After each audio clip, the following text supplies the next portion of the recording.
Hello friends, welcome to fashion time.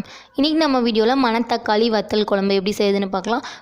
ரொம்ப டேஸ்டான ஒரு சாம்பார் தான் இது. எங்கள் அம்மா ரொம்ப சூப்பராக செய்வாங்க. எப்படி செய்யுதுன்னு பார்க்கலாம். வாங்க வீடியோக்குள்ளே போகலாம்.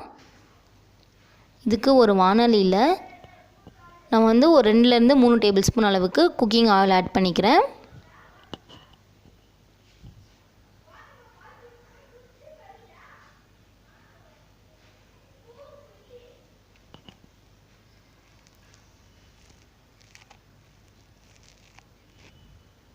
எண்ணெய் நல்லா சூடானதுமே இதில் நம்ம வெங்காயத்தை ஆட் பண்ணிக்கலாம். நான் இன்றைக்கி ஒரு வெங்காயம் எடுத்திருக்கேன். வெங்காயம் நல்லா ஓரளவுக்கு பொன்னிறமாகணும். இந்த அளவுக்கு பொன்னிறமானதுமே ஒரு 10 பல் பூண்டு ஆட் பண்ணிக்கலாம். பூண்டு ரொம்ப டேஸ்ட்டாக இருக்கும், அதனால் நிறைய ஆட் பண்ணிக்கோங்க.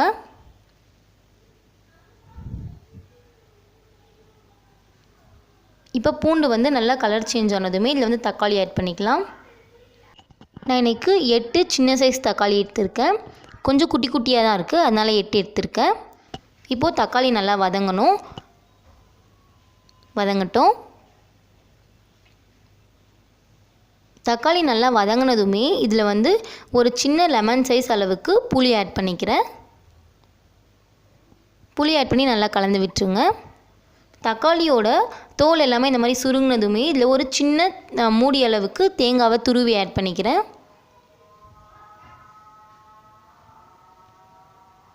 அடி பிடிக்காமல் நல்லா கலந்துட்டே இருங்க.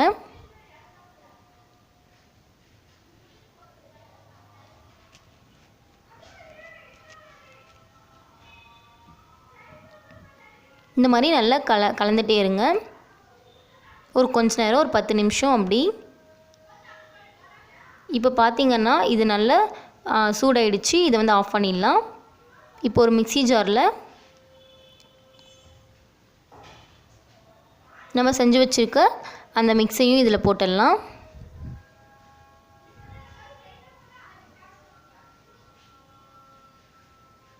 இந்த வெங்காயம் தக்காளி எல்லாமே நல்லா கொஞ்சம் சில்லுன்னு ஆறி இருக்கணும். ஆறுன அப்புறம் செய்யுங்க.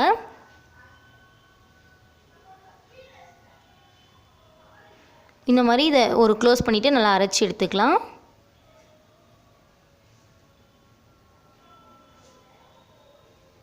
இந்த மாதிரி நல்லா அரைச்சதுமே இது தயாராகிடுச்சு.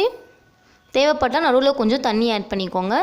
இதில் நம்ம உப்பு எதுவுமே சேர்த்தலை, ஏன்னா லாஸ்ட்டில் சேர்த்த போகிறோம். அதனால் இப்போது ஒரு பாத்திரத்தில் ஒரு கொஞ்சமாக ஆயில் ஆட் பண்ணிக்கிறேன்.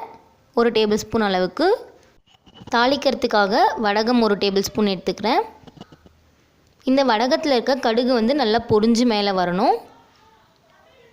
படப்படன்னு ஒரு மாதிரி சத்தம் கேட்கணும். இப்போ அந்த மாதிரி வெடிய ஆரம்பிச்சிருச்சு. இப்போ நம்ம செஞ்சு வச்சுருக்க மசாலா இதில் ஆட் பண்ணிடலாம்.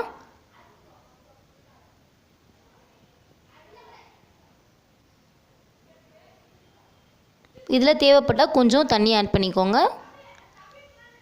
இதை நல்லா கலந்துடலாம்.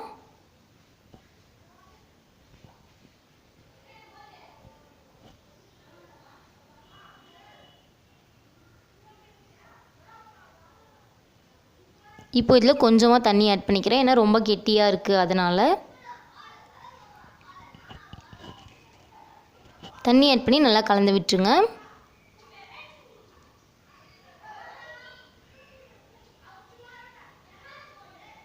இந்த மாதிரி ஒரு மாதிரி நுர நல்லா பொங்கி வரணும்.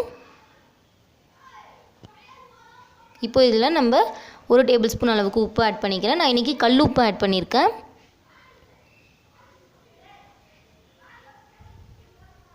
அப்புறம் மிளகாய்த்தூள். நாங்கள் இந்த மிளகாய்த்தூளை வீட்டிலையே அரைச்ச மிளகாய்த்தூள் ஆட் பண்ணுறோம். அதுக்கு முன்னாடி ஒரு சிட்டிகை மஞ்சள் தூள். இப்போ தான் மிளகாய்த்தூள்.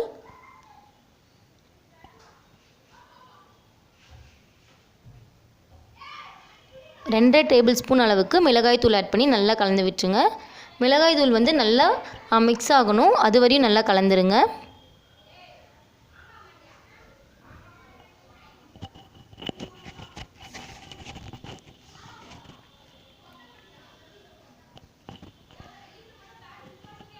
இது நல்லா பொங்கி வந்ததுமே இதில் நம்ம கருவேப்பிலை ஆட் பண்ணிக்கலாம். கருவேப்பிலை ஆட் பண்ணி நல்லா கலந்து விட்டுருங்க.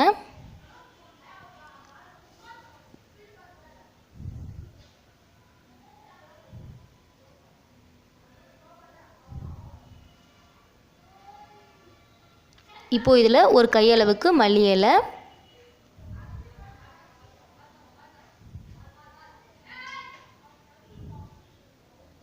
மல்லி இலையும் சேர்த்து நல்லா கலந்து விட்டுருங்க. செம்ம வாசனையாக இருக்குது. இந்த மாதிரி நல்லா பொங்கி வரணும். இது அப்படியே பொங்கட்டும்.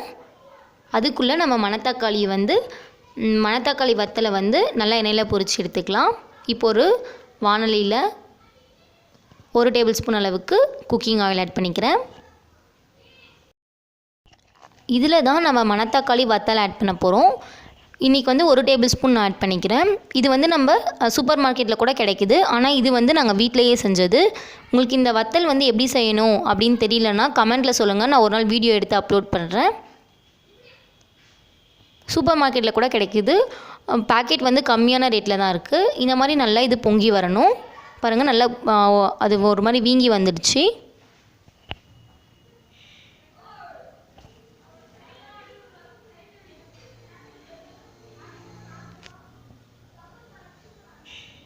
இந்த மாதிரி நல்லா அந்த வீங்கி வரணும். கலரும் கொஞ்சம் சேஞ்ச் ஆகும். இந்த மாதிரி வந்ததுமே ஸ்டவ் ஆஃப் பண்ணிடலாம்.